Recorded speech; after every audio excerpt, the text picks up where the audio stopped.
우리 주식시장은 흔히 테마파크로 불리죠. 이 테마주 중심으로 해서 등락을 거듭하는 장세라서 그렇습니다.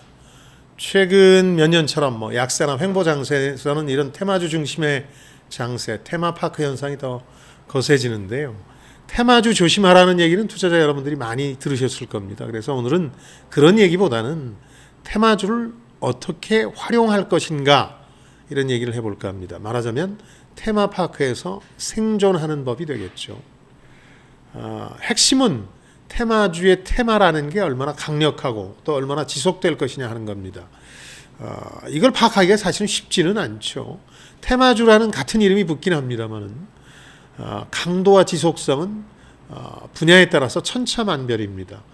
일회성 선거 이벤트에 따라서 나타났다가 소멸되는 며칠짜리 테마주도 있고 또 초전도체 광풍 우리가 이미 경험하지 않았습니까? 이것처럼 소문이라든가 하여튼 기대감 때문에 커지는 몇 달짜리도 있습니다. 또 메타버스 열풍은 몇 년간 지속되긴 했습니다만은 과도한 투자에서 비롯된 실체나 근거는 좀 희박했던 것으로 판명나고 있죠. 진짜 10년 이상을 지속하면서도 우리 삶과 기업 자체를 바꿔놓을 테마가 뭐냐 이걸 판단하는 게 가장 중요하다고 하겠습니다. 현재로서는 AI, 인공지능이 이런 기준에 가장 합당한 테마가 아닌가 합니다. 거의 유일한 테마이기도 할 겁니다. 올해 들어서는 AI, 그 중에서도 현재 트렌드를 이끌고 있는 생성형 AI의 기반이 되는 칩 시장을 사실상 장악하고 있는 엔비디아가 관련한 논란들을 종식시키고 있는 중입니다. AI의 겨울은 조만간 오지 않는다. AI에는 10년 트렌드가 맞다는 결론을 내릴 수 있게 하고 있는데요. 그 전까지만 해도 이 회사가 고평가됐다, 너무 비싸다, AI 열풍도 과대평가됐다 이런 지적들이 많았습니다. 그래서 이 회사의 공매도도 꽤 걸려 있었죠. 그런데 실적 발표를 계기로 해서 지난 2월 22일에 있었죠. 미국 시각 기준으로. 이런 시각 대부분이 지금 일소되고 있습니다. 주가도 당일 하루 만에 16% 이상 뛰었습니다. 다음 날 이 오버슈팅 논란 때문에 좀 지나치게 뛴 게 아니냐 이런 논란 때문에 주가 급락을 예상하는 분들이 많았고 또 공매도도 몰렸습니다만은 오히려 한때지만 급등하기도 해서 시가총액이 무려 2조 달러를 넘어서기도 했습니다. 2,600조 원을 넘어서기도 했습니다. 이런 회사가 전 세계에 몇 개나 있을까요? 미국에는 마이크로소프트와 애플 2개가 있고 사우디아라비아의 아람코 정도가 해당됩니다. 이 반열에 잠시지만 오르기도 했다는 얘기입니다. 대단한 거죠. 이 회사의 젠슨 황 CEO, 대만계 미국인입니다만은 이 사람은 이런 얘기를 공식 선언했어요. 가속 컴퓨팅과 생성형 AI가 티핑 포인트, 그러니까 시장이 폭발하는 변곡점을 맞았다. 이렇게 얘기를 했습니다. 어떤 실적이었길래 이렇게 AI 열풍을 둘러싼, 엔비디아 열풍을 둘러싼 분위기 반전이 가능했느냐. 매출은 한 분기입니다. 4분기 한 분기에 221억 달러, 29조 원. 이 회사의 영업이익이 136억 달러니까 18조 원 기록했습니다. 이게 대단한 거 아닙니까? 이전에 같은 기간하고 비교를 하니까 매출이 250% 이상 뛰었고 영업이익은 무려 750%가량 뛰었습니다. 폭발적이라고 말할 수밖에 없겠습니다. 자, 향후에 인공지능 AI 열기가 계속 이어질까? 이게 궁금하시겠죠. 물론 이 회사 실적이 지속적으로 성장하느냐 여기도 달려있고 또 이 회사에 맞서는 반 엔비디아 전선이 지금 구축되고 있는데 이게 어떤 구조로 짜이게 될 거냐 여기에도 달려있다고 하겠습니다. AI의 역사를 보면 1960년대 이후에 이른바 여름과 겨울을 반복해 왔습니다. 뜨겁게 타올랐다가 차갑게 식어버리는 주기를 계속해서 맞았다는 뜻입니다.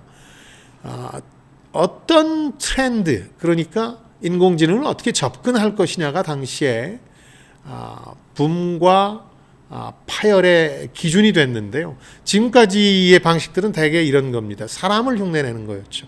사람의 뇌나 신경망을 모방하거나 혹은 추론 방식을 대입해보는 방식인데 이것들은 대개 한계를 맞고 말았습니다. 근데 지금 우리가 하고 있는 생성형 AI라는 방식은 좀 다른 접근법이죠.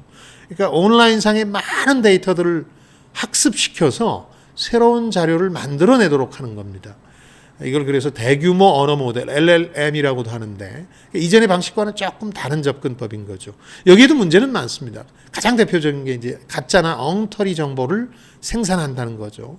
지금도 뭐 오답들이 많이 나옵니다. 질문을 던져보시면. 근데 분명한 건 지속적으로 한계를 돌파해 나가고 있다는 겁니다. 오픈 AI라는 곳이 이런 흐름을 주도하다가 구글이 지금 여기에 뛰어들었고 또 중국도 한 1, 2년 뒤처졌다고 자체 평가를 하고 있습니다만 미국과의 경쟁에 뛰어들 기미를 보이고 있습니다. 오픈 AI는 최근에 뭐 들으셨겠습니다만 텍스트 자료뿐만 아니라 소리로 질문하고 다양한 방식으로 답변을 구하는 놀라운 단계까지 발전을 했습니다. 대부분 테마가 그렇습니다만 이 AI에도 티핑 포인트뿐만 아니라 이 굴곡, 업앤다운이라는 게 이제 생길 겁니다. 가까운 시일 내에 예상해 볼 수 있는 변수는 바로 미국을 중심으로 지금 벌어지고 있는 생성형 AI에 대한 규제입니다. 규제 시스템이 만들어질 텐데 아직 이제 방향성만 정해지고 확고하지는 않습니다만 워낙 많은 엉터리나 가짜 정보를 생산하기 때문에 규제 논의가 광범위하게 이루어질 수밖에 없을 겁니다. 이건 아무래도 부정적인 변수가 되겠죠. 그러나 세계 각국이 이 AI 경쟁에 뛰어들 수밖에 없기 때문에 수요는 늘 수밖에 없고 또 어느 분야까지 이게 확산될 거냐에 따라서는 시장 자체가 폭발할 가능성도 있습니다. 예를 들어서 교육을 생각해 보시면 맞춤형 교육이 가능하거든요. 각 학생의 수준에 맞게 맞춤형 학습이 가능한데 뭐 그렇다고 선생님들 일자리를 대신하지 않겠지만 선생님들과 함께 보조적으로 이걸 활용할 수 있게 한다면 미국에서는 지금 현실화되고 있습니다만은 수요가 폭발할 수밖에 없겠죠. 그래서 지금까지 엔비디아가 너무 비싸졌다. 지금은 들어갈 때가 아니다. 이렇게 생각하셨던 분들도 마음을 바꿔 먹어야 될 시기가 아닌가 할 정도로 한계들을 극복해내고 있습니다. 철도라든가 인터넷 같이 어떤 경제의 효율성을 확고하게 한 단계 업그레이드 시키는 신산업이 나타났을 때 이걸 주도하는 기업들 주가가 폭발했던 예들이 많습니다. 지금 그런 예라고 보시면 되겠고요. 물론 언젠가는 그 거품도 꺼질 겁니다. 지금으로서는 이 오픈 AI가 주도하는 엔비디아 구도가 과연 어떻게 짜이느냐에 따라서 주력 기업이 달라질 수는 있지만 조만간 거품이 꺼지는 시기를 맞지는 않을 것 같다는 뜻입니다. 우리나라 언론이나 업계에서는 뭐 엔비디아 관련주 이런 테마로 주력 반도체 기업이라든가 반도체 생태계 내의 몇몇 기업들 이름 오르내리고 있는데 자세히 들여다보시면 별로 관련은 없어 보입니다.